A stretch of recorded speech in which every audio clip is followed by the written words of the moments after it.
እሱ በጠቅላላ ደውዬ ነው። ግን የአንድም ሰው ደም ከምሩ ጋር አይተሳሰብ ነው። ማወቃ ተረጋጋ። ዶክተሮቹ እኮ የሚችሉትን እያደረጉ እየፈለጉ እስከ መቼ ነው የምረጋጋው? ንገረኝ፣ እስከ መቼ ነው የምረጋጋው? ሚስቴ እኮ ናት ውስጥ ያለችው፣ ልትሞትብኝ እኮ ነው።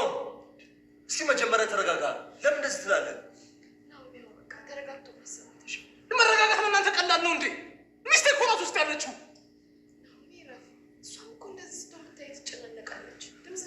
ቆይ አንድ ጥያቄ ልጠይቃችሁ። ሲጀምር ዶክተሮች ለምንድን ነው የተማሩት? ነገር ለምንድን ነው የተማሩት? እኛ ለማዳን ነው አይደል? እኛ እንዳንሞት ነው አይደል? ስለዚህ የኔ እንደሚወስዱና ቀመሙ ምሩን ያስነሷታል። አረጋው ማለት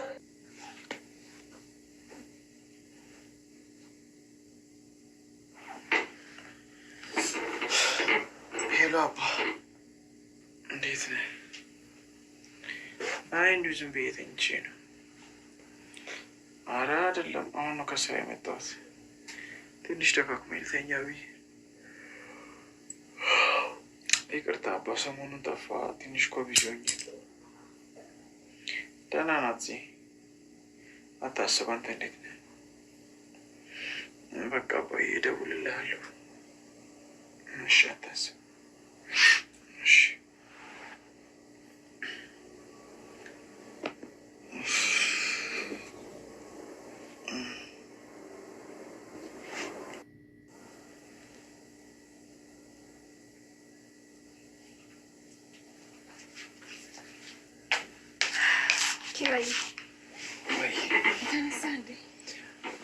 አባ ደውሎ እኮ ቀሰቀሰኝ። ምን ነው በሰላም?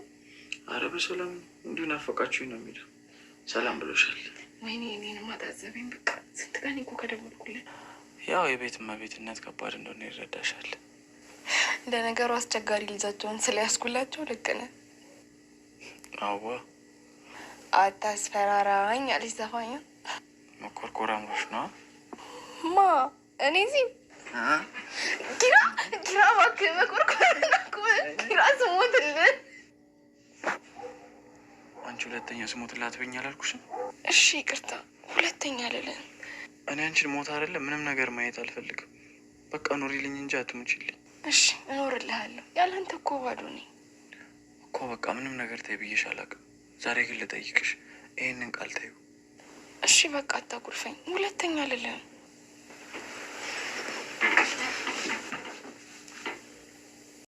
ጽናት ድራማ ክፍል 77 ተመልሰን መተናል ማለት ነው።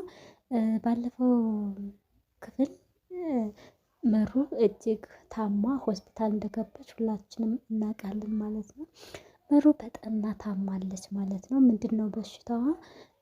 ብሩክ ማን ነው ናሆሜ እንደዛ ያጨናነቀው ምንድን ነው? መሩ በህይወትና በሞት መካከል ነች ማለት ነው።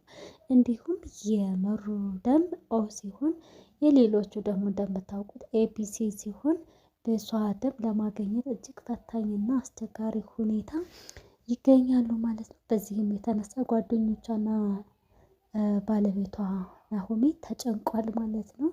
እንዲሁም ቅዱሴም አንዳንድ የምንላችሁ ነገር አለ ማለት ነው። ቤተሰብ ላይክ፣ ሸር፣ ሰብስክራይብ ያደረጋችሁ ተከታተሉኝ ይላሉ። አመሰግናለሁ። እንግዲህ መሩ በጠና ታማ ሆስፒታል ገብታለች ማለት ነው። ሕክምና እየተደረገላት ይገኛል ማለት ነው።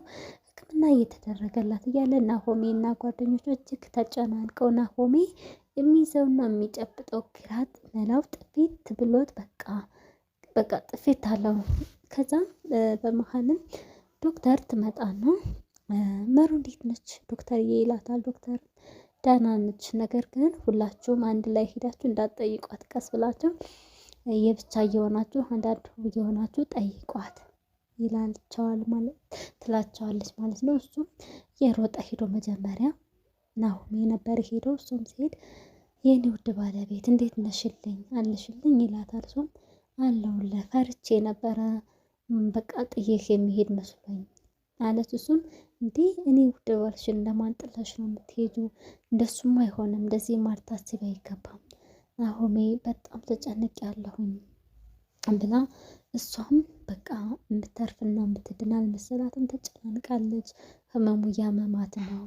ምክንያቱም ደም የላትምና የደም እጥረትም ስላጋጠማት በዛ ምክንያት ደም ካላገኘች መሞቷ በህይወት መኖሯ ከባድ ነው ማለት ነው። እንድትኖርም ላትኖርም ላይ ውጤት ላይ ነበረች እና ጽናት ሄዳ ትጠይቃቸዋለች። ሁላቸውም ሁሉም ከጠየቋት በኋላ ማነው ግሩም ነው እሱ ሄድና ዶክተሯን ያናግራታል። እሱም ምንድን ነው ችግሩ ብሎ ሲጠይቅ አይ ዶክተሯ እንዳለችው ከሆነ የጭስ መታፈን ነው፣ ስለታፈነች ነው እንደዚህ የሆነችው ይላል። እንዴ የታፈነችው እና ጭስ እንትን ያለችው እንዴት እስከ ዛሬ 2 ቀን ሙሉ እንዴት ሊሆን ይችላል ይላል ናሆሜ ማለት ነው። ቅዱሴም ውይ የጭሱን እዛተቸው ነበር የወጣሁት የሰው አጠፋሁኝ ማለት ነው ብሎ ተጨነቅ ብሎ ሲል ናሆሜ ደግሞ አንተ ነህ ብሎ ንቅ ካልገደልኩት።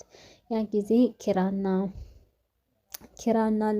ልጁ ጓደኛቸው እንደምን ብለው ገላገሉትና አስጣሉት ማለት ነው። እሱም መሩ አንድ ነገር ብትሆን አንተን አለቅህም ገላሃለው ይለዋል። እሱም ተረጋጋ ብለው አያረጋጉታል። እሱም ደግሞ ይሄዳል በጣም እያዘነ ቅዱስ እንደ ስምህ አይደለም አንተ እርኩስ ነህ፣ ምን ቅዱስ ነህ? ሁል ጊዜ ለሰዎች ሀዘን ምክንያት ነው።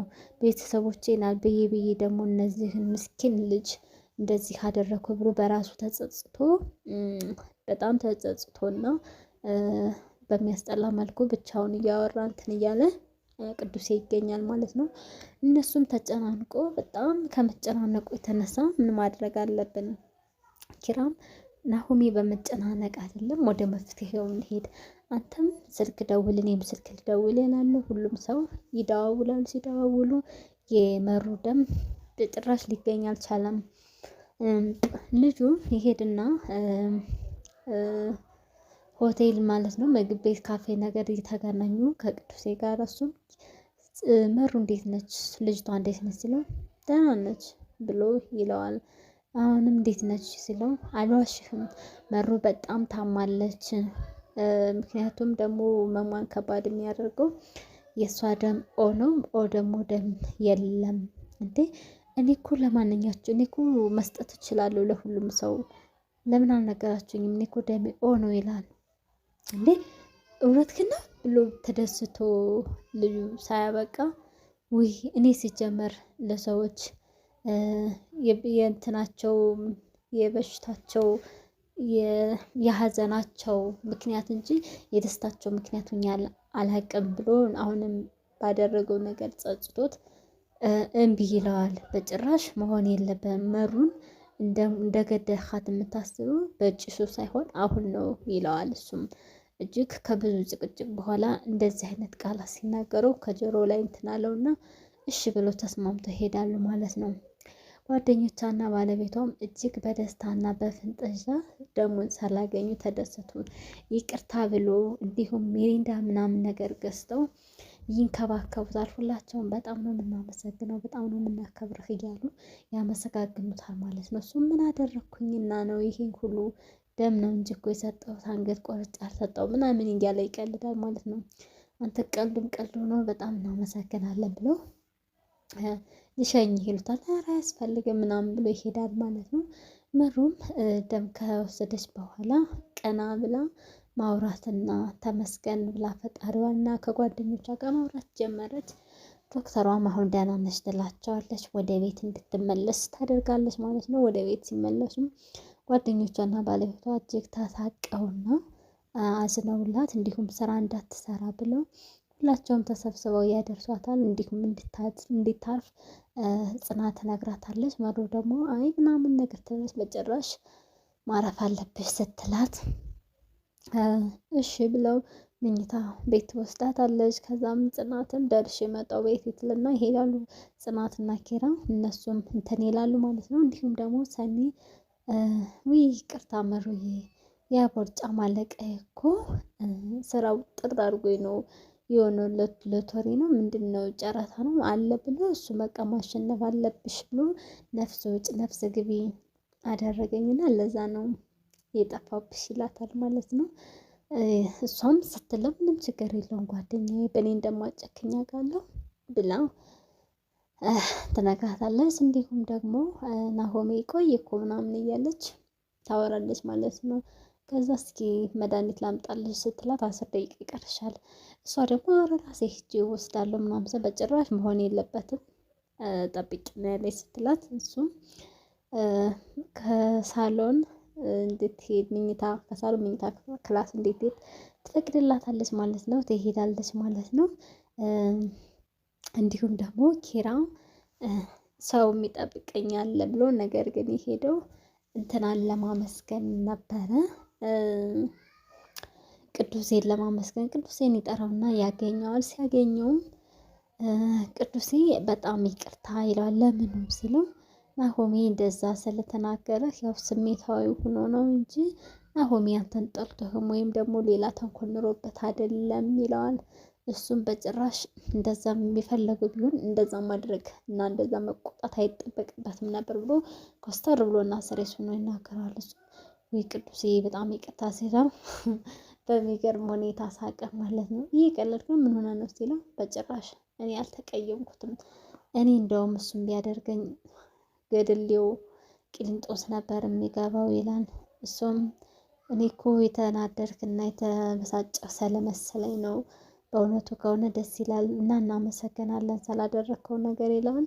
ቅዱሴ ማለት በጣም የጓህና አዛይል ሰው እንዲሁም ደግሞ ያልተናገረው በጣም ውስጡ ብዙ ችግር እና ብዙ ነገር እንዳለበት ያሳያል ማለት ነው። ምክንያቱም አንዳንድ ጊዜ ለሰው ማንነግራቸው ግን በእኛ በልባችን ያሉ ብዙ መጥፎ ነገሮች፣ ብዙ ትውስታዎች፣ ብዙ ማትመልሷቸው ነገሮች አሉና ቅዱሴ ያንን ነገር ያስተናገደ ነው ያለው ማለት ነው። እንዲሁም ግን ጓደኞቻቸው ትብብራቸው ደስ ይላል እና መሩ ስለተሻላት መሩ ቤቷ ስለገባች እኔ በጣም ነው ደስ ያለኝ። እንዲሁም ጓደኞቿ ጋራ ቀና ብላ ስቃ ስላየዋት ደስ ብሎኛል። እንግዲህ ደግሞ መጨረሻውን አሳምሮላት ተሽሏት ከናሆሜ ጋራ ተጋብተው ልጆች ወልደው የምናያቸው እያድርገን ማለት ነው። በእውነቱ እያስደስታል። ምክንያቱም እንደዛ ከሞት ተርፋ አልድንም ብላ ብዙ ነገሮችን አስባ ዛሬ ሁላይ ተሽሏት ማየት መሩን ቀላል አይደለም። መሩ በቃ ንግስት ነች። እጅግ መልካም ሰው ቅልብና አስተዋይ የሆነች ልጅ ነች እና ናሆሜ ቢንከባከባት፣ ናሆሜ ቢወዳት፣ ናሆሜ የፈለገውን ነገር ቢሆንላት ይገባታል፣ ያንስባታል እንጂ ለመሩ አይበዛባትም። እና እንዲሁም ደግሞ ናሆሜ ለሴት ልጅ ያለው ክብር ደስ ይላል እና ጽናትም ኪራም እንግዲህ ፍቅራቸውን እያጣጣሙ እንዲሁም ደግሞ ሰሞኑን ያለውን ሁኔታ እያወሩ ይገኛሉ እና ደስ ይላል። እንደዚህ አይነት ፍቅር በፍቅር ስትሆኑ ስፔሻሊ ባልና ሚስት ሆናችሁ ደስ ይላልና የእነሱንም ፍቅርና መውደድ ያጽናላቸው ማለት እወዳለሁ። ቤተሰብ ላይክ፣ ሸር፣ ሰብስክራይብ ያደረጋችሁ አበረታቱኝ እላለሁ። እወዳችኋለሁ፣ አከብራችኋለሁ። ባይ ባይ።